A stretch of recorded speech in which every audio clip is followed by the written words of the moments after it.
हमारे YouTube channel ज्ञान सागर में आपका स्वागत है। करवा चौथ पर छलनी से क्यों देखा जाता है चांद को, इसके पीछे धार्मिक और पौराणिक मान्यताएं हैं। धार्मिक मान्यता के अनुसार एक साहूकार के 7 बेटे और एक बेटी थी। एक बार साहूकार की बेटी ने मायके आकर अपने सुहाग की लंबी आयु के लिए करवा चौथ का व्रत रखा।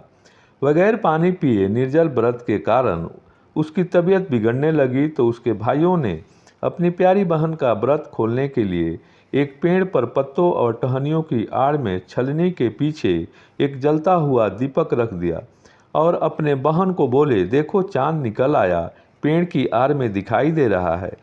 उसने देखा और समझा कि चांद निकल आया और उसी को अर्घ देकर अपना व्रत खोल दिया। भाइयों के द्वारा किए गए इस छल से उसका व्रत टूट गया और करवा माता ने नाराज होकर उसके पति के प्राण हर लिए। साहूकार की बेटी ने अपनी व्रत के टूटने को लेकर करवा माता से क्षमा मांगी और अपनी भूल को सुधारने के लिए अगले साल विधि विधान से करवा चौथ का व्रत रखने का संकल्प लिया। संकल्प लेने पर करवा माता प्रसन्न हुई और साहूकार की बेटी के पति को पुनः जीवित कर दिया।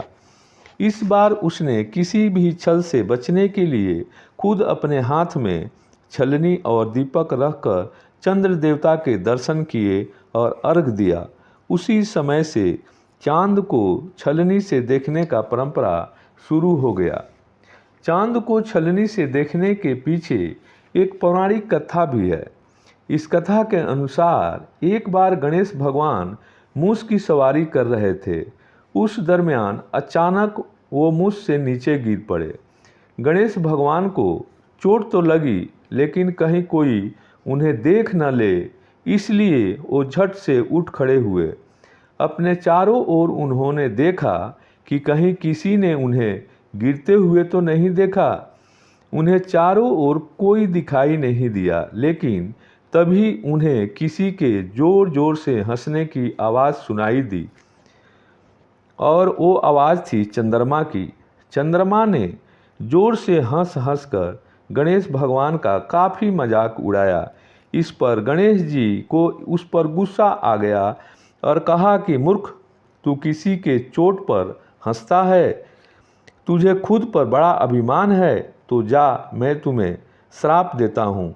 आज के बाद तू घटता बढ़ता रहेगा और जो कोई भी तुझे देखेगा उसे कलंक लगेगा, इसलिए तेरा अब तिरस्कार होगा।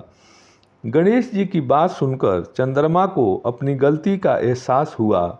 उसने तुरंत माफ़ी मांगी, लेकिन गणेश भगवान तो श्राप दे चुके थे। ऐसे में चंद्रमा नारद मुनि के पास पहुँचे और अपनी सारी बातें बताईं। इस पर नारद मुनि ने चंद्रमा को गणेश जी की उपासना करने को कहा। नारद मुनि के सलाह पर चंद्रमा गणेश जी की उपासना करने लगे, जिस पर गणेश भगवान प्रसन्न हुए और उनके सामने प्रकट हुए। चंद्रमा ने फिर अपने किए की माफ़ी मांगी और कहा कि गणेश भगवान, मुझे श्राप मुक्त कर दीजिए।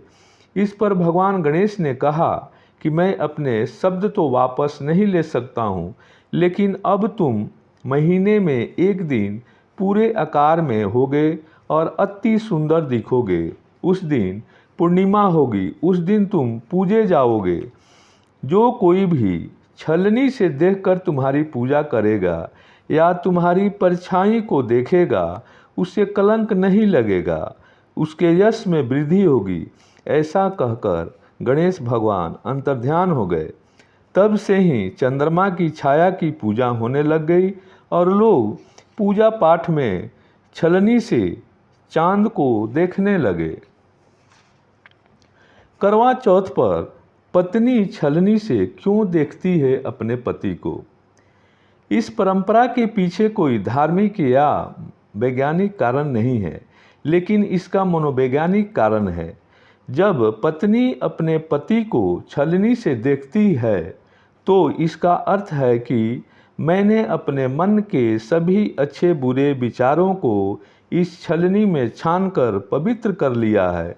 अब मेरे मन में सिर्फ आपके लिए प्रेम ही शेष है, यही मैं आपको समर्पित करती हूँ। करवा चौथ पर पत्नी छलनी से अपने पति को देखती है, इसके पीछे सामाजिक कारण भी है।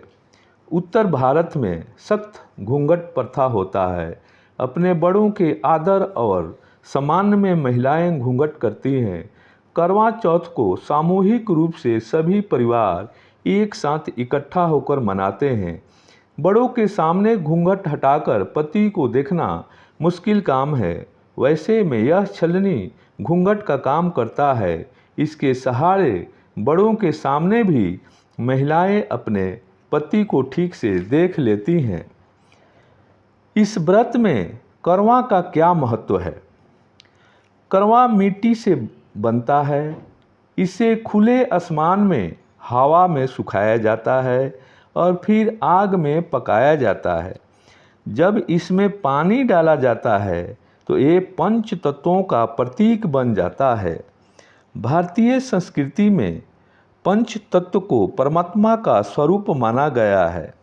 जब पति अपनी पत्नी को करवे से पानी पिलाकर उसका व्रत पूर्ण करता है तो ये माना जाता है कि पंच तत्व यानी परमात्मा इस अमर प्रेम के साक्षी हैं। दोस्तों, हमारे वीडियो के माध्यम से आप अपना ज्ञान बढ़ाएं। मेरे वीडियो को लाइक और शेयर करें तथा मेरे चैनल को सब्सक्राइब करना न भूलें।